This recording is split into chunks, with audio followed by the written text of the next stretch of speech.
तो पहले ही हमें फैक्ट्री दिखाई जाती है, जहाँ पर बहुत सारे लोग हाथ में गन लेके किसी को ढूंढ रहे होती है। उसके बाद हमें दिखाया जाता है एक लड़का जो खून से लपेटा हुआ था और उसके बगल में जो लड़की थी वो उसे चिल्ला रही थी। तब वो लड़का उस लड़की से कहता है कि भाग जाओ। तब वो लड़की रोते हुए इनकार करती है और उसके बाद वो लड़की फिर से कहता है कि मैं अकेले सर्वाइव करके क्या करूंगी। तब वो लड़का उस लड़की को कहता है कि तो फिर हम दोनों एक साथ मरते हैं। जब मुझे वो लड़की थोड़ा शॉक हो जाता है, कहता है कि क्या। तब वो लड़का कहता है हाँ। तब वो उस लड़की के कॉलर को खींचते हुए उसकी तरफ लाता है और तब वो उस लड़की से कहता है कि तुम्हें किसी और से बाहर देखने से तो अच्छा नहीं चाहूँ।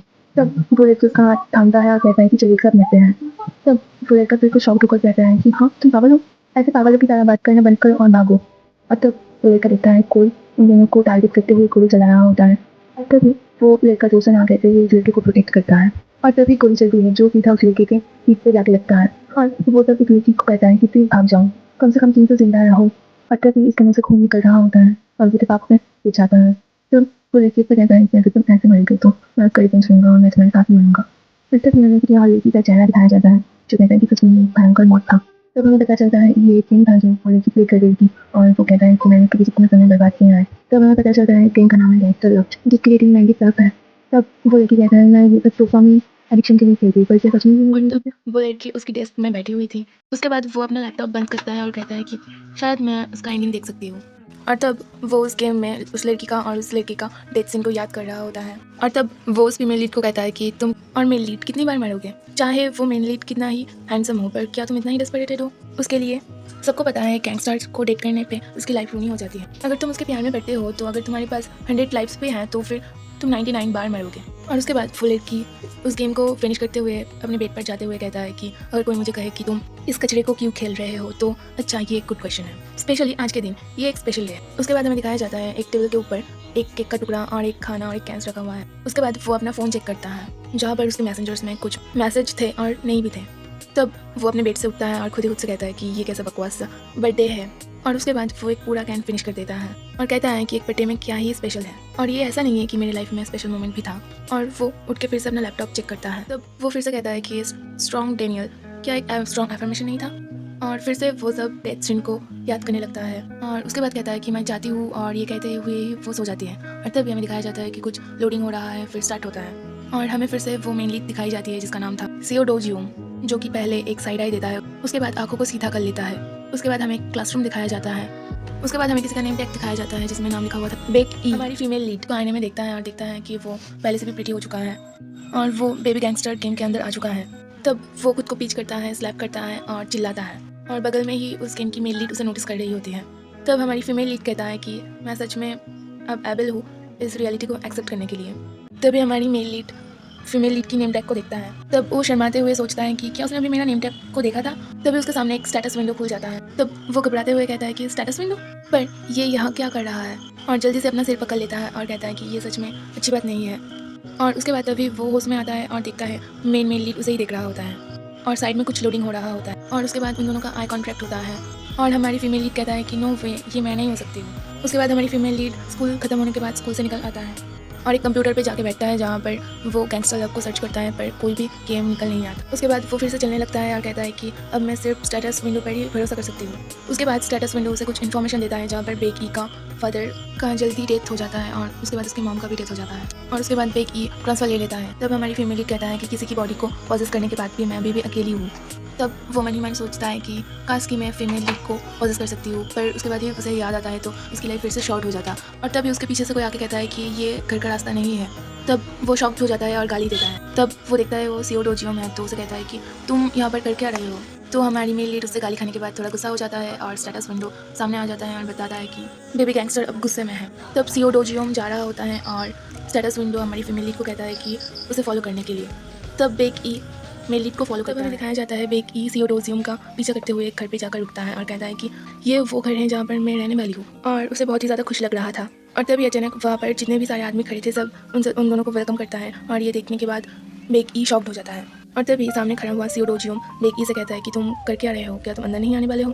तभी बेक ई का सिर चकराने लगता है और वो सिर पकड़ के कहता है कि मैं एक सपोर्टिव कैरेक्टर हूँ और मैं यहाँ पर रहने वाली हूँ। तभी वहाँ पर खड़ा हुआ डॉग्स उसके ऊपर भौंकने लगते हैं और वो देखता है सियोडोजियम अंदर जा रहा है और वहाँ पर खड़ा हुआ हर एक आदमी बेक ई का वेलकम करता है और वो शर्मा के कहता है कि नहीं नहीं ऐसी कोई बात नहीं। उसके बाद वो देखता है कि वहाँ पर खड़े जितने भी आदमी थे वो एक दूसरे के साथ गोसिपिंग कर रहे होते हैं और तभी बेक ई मन ही मन कहता है कि मुझे ऐसे ही इग्नोर करो।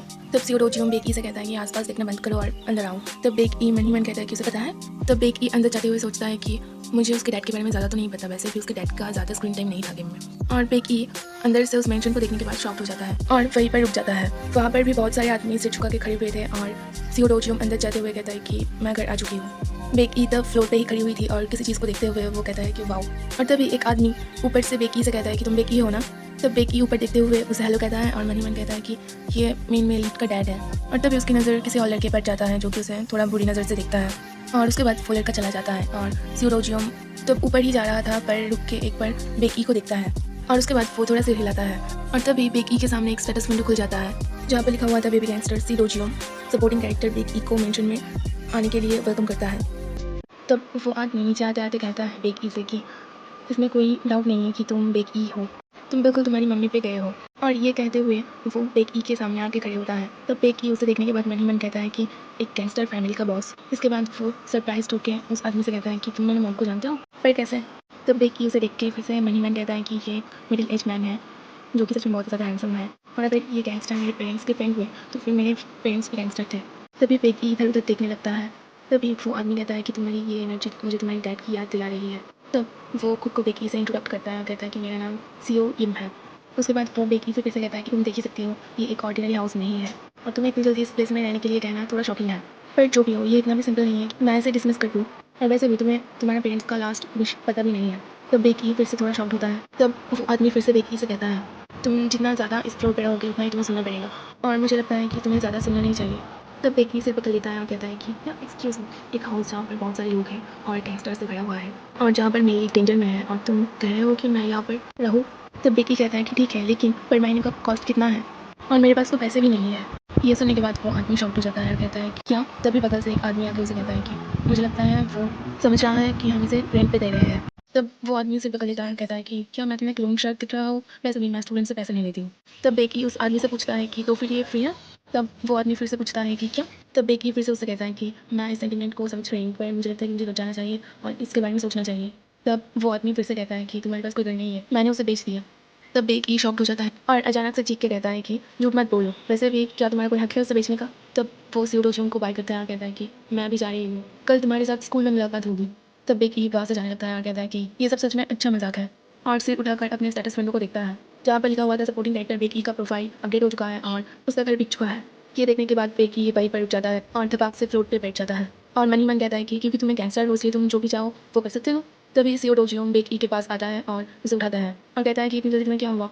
और बेकी मुँह काला करके कहता है कि मैं समझ गई, मेरे पास और कोई चॉइस नहीं है। और उसके बाद वो एक साइनिंग सा फेस बना के कहता है कि सर मैंने इसके बारे में अभी सोचा और मुझे लगता है कि मैं यही पर रहूँगी, वैसे भी ये मेरा पेरेंट्स का लास्ट विश था और मुझे लगता है कि मुझे इसे फॉलो करना चाहिए। वैसे कहीं आपने तो अभी अपना माइंड चेंज नहीं कर लिया। तब वो आदमी कहता है कि ठीक है तो तुम अभी तुम्हारे ऐसे पे आए हो। तब वो सियोडोजियम से कहता है कि बेकी को उसके रूम दिखाओ। तब सियोडोजियम खा कर देता है और बेकी घबरा के उन दोनों की तरफ देखता है।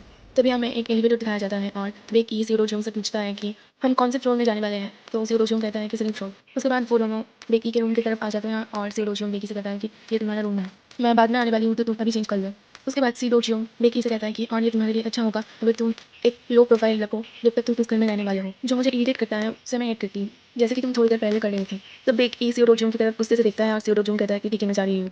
तब बेकी इसका रूम का दरवाज़ा खुलता है और अंदर आता है और अपने रूम को देखने के बाद थोड़ी देर के लिए चुप खड़ा रहता है दरवाजे के पास और उसके बाद उसकी आंखों में एक शाइन आता है जिससे हमें पता चलता है कि उसे उसका रूम बहुत ही ज़्यादा पसंद आया। और उसके बाद वो उसके रूम का हर एक चीज़ अच्छे से छू के देखता है जो कि उसे काफ़ी ज़्यादा पसंद आता है। उसके बाद फिर से उसे हो जाता है और वो अपने सिर पकड़ लेता है और कहता है कि क्योंकि मैं इस गेम में आ ही चुकी हूँ तो मुझे जितना ज़्यादा हो सकता है इन्फॉर्मेशन को इकट्ठे करने होंगे। और ये कहते हुए वो कंप्यूटर पे जाता है, कंप्यूटर पे उसकी लास्ट मेमोरी को याद करके लिखता है और तभी उसे याद आता है वो बहुत ही ज़्यादा ड्रिंक्स करने के बाद सो गया था। और उसके बाद क्या हुआ वो याद करने के समय उसे एक झटका लगता है और उसे याद आता है कि वो चाहता था इस पीआर को एक्सपीरियंस करना। और तभी उसे समझ आता है कि इस कारण से वो इस दुनिया पे टेलीपोर्ट हुआ है